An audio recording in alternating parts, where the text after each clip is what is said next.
Hello friends, welcome back to my channel. আমি তৃষা, আর আজকে অনেক দিন পর একটা খাসির মাংস কষার রেসিপি নিয়ে তোমাদের সাথে চলে এসেছি। তো বেশি কথা না বলে রেসিপিটা তোমরা দেখে নাও, এইভাবে ট্রাই করো, খেতে খুব ভালো হবে। দই দিয়ে, লঙ্কার গুঁড়ো, হলুদ গুঁড়ো আর তেল দিয়ে মাংসটা ম্যারিনেট করা হলো। এরপর কড়াতে তেল গরম করে সেই তেলে গোটা গরম মশলা দিয়ে ভাজা হবে। তো পুরো প্রসেসটা তোমরা দেখো। গোটা গরম মশলা, জিরে আর তেজপাতা দেওয়া হলো তেলের উপরে, আর এতে একটু চিনিও দেওয়া হয়েছে যাতে তরকারির রঙটা ভালো হয়। রসুন বাটা দেওয়া হলো। এবার রসুনটাকে ভালো করে ভেজে নিতে হবে। না ভালো করে ভেজে নিলে রসুনের একটা বাজে গন্ধ হয়, তীব্র, সেটা ভালো লাগে না। তো ভালো করে ভেজে নিয়ে তারপর অন্য কিছু অ্যাড করা হবে। রসুনটা ভালো করে ভাজা হয়ে গিয়েছে। এরপর আমরা এতে কুচনো পেঁয়াজ অ্যাড করলাম। এবার এই পেঁয়াজটা ভালো করে ভাজা হবে, তারপরে আবার পরের মশলাগুলো অ্যাড করা হবে।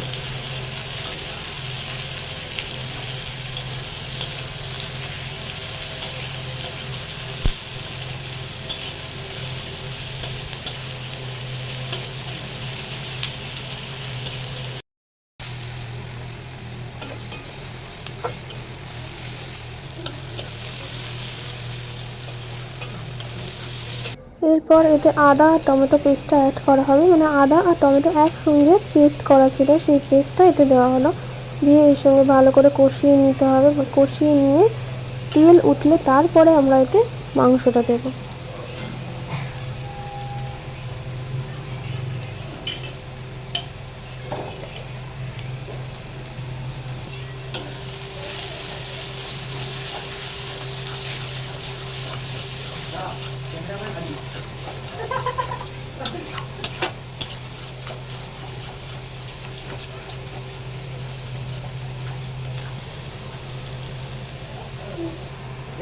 এবার লঙ্কার গুঁড়ো দেওয়া হলো, এটা হচ্ছে কি রেড চিলি পাউডার। তারপরে হলুদ গুঁড়ো দেওয়া হবে। এই হলুদ গুঁড়ো দিয়ে লঙ্কার গুঁড়ো দিয়ে ভালো করে কষিয়ে নিয়ে তেল ছাড়লে তারপরে মাংস দেবো।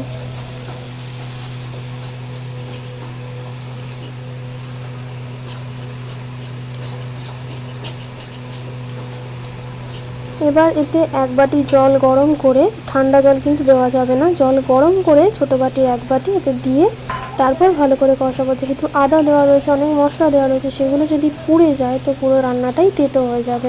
সেই জন্য এতে একটু জল দিয়ে কষাতে হবে।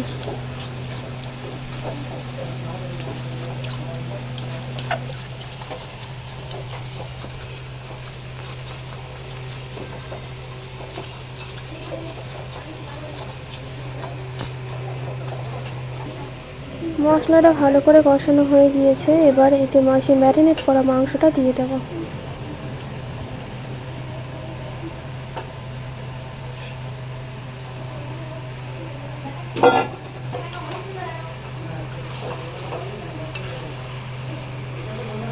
অনেকক্ষণ টাইম নিয়ে ভালো করে ধরে ধরে মাংসটাকে কষাতে হবে মশলার সঙ্গে। যত বেশি মাংসটা কষানো হবে মাংসের টেস্ট তত বাড়বে।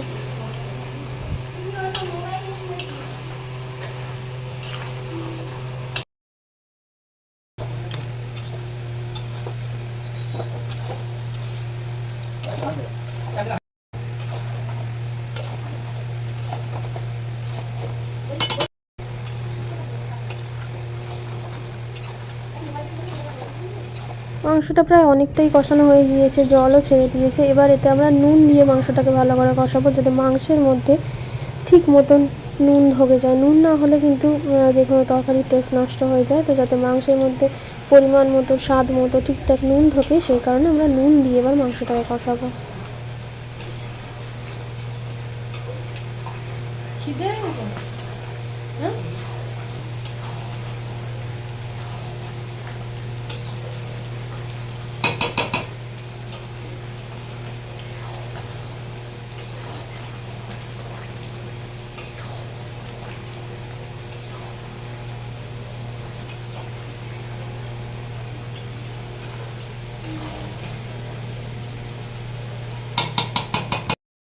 মাংসটা যাতে তাড়াতাড়ি সিদ্ধ হয়ে যায়, সেই জন্য একটা পরিষ্কার সাদা রঙের প্লেট এই মাংসের মধ্যে দিয়ে দিলে সেই মাংস কিন্তু তাড়াতাড়ি সিদ্ধ হয়ে যাবে। মাংস তাড়াতাড়ি সিদ্ধ করার অনেক রকম ট্রিক্স রয়েছে, তার মধ্যে এটা একটা। তো এটা কিন্তু তোমরা ট্রাই করতে পারো। সত্যি এটা কিন্তু মানে মাংস সিদ্ধ হতে ইউজুয়ালি যা টাইম নেয় তার থেকে একটু কিন্তু সময় তোমাদের বাঁচিয়ে দেবে। ইন্ডাকশানে জল গরম করে নেওয়া হয়েছিল, তো সেই জল গরমটাই এবার এতে ঢেলে দেওয়া হলো। কখনোই কোনো রকম মাংসতেই ঠান্ডা জল দেওয়া উচিত নয়, তাহলে তরকারির টেস্ট নষ্ট হয়ে যায়। তো সবসময় গরম জলই ব্যবহার করা উচিত। আমরা গরম জল দিলাম।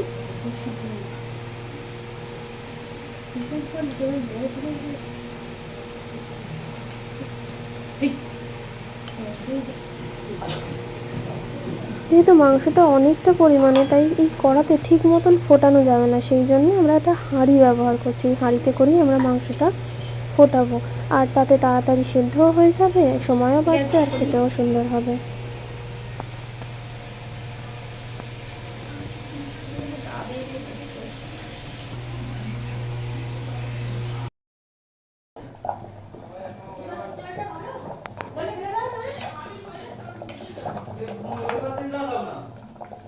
মাংস তো প্রায় সিদ্ধ হয়ে গিয়েছে, রান্না পুরো প্রায় কমপ্লিট হয়ে এসছে।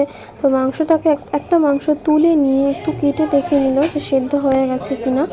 তো তাহলে বুঝতে সুবিধা হবে যে আর কতক্ষণ বাকি রয়েছে।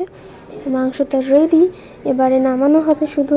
তো মাংসের ফাইনাল লুকটা তোমরা একটু দেখে নাও।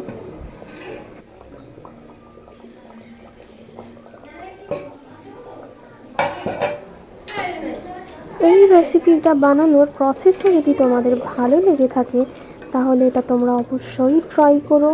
আর আমি তোমাদের অ্যাসিওর করতে পারি যে এটা কিন্তু খেতে খুব সুন্দর হবে।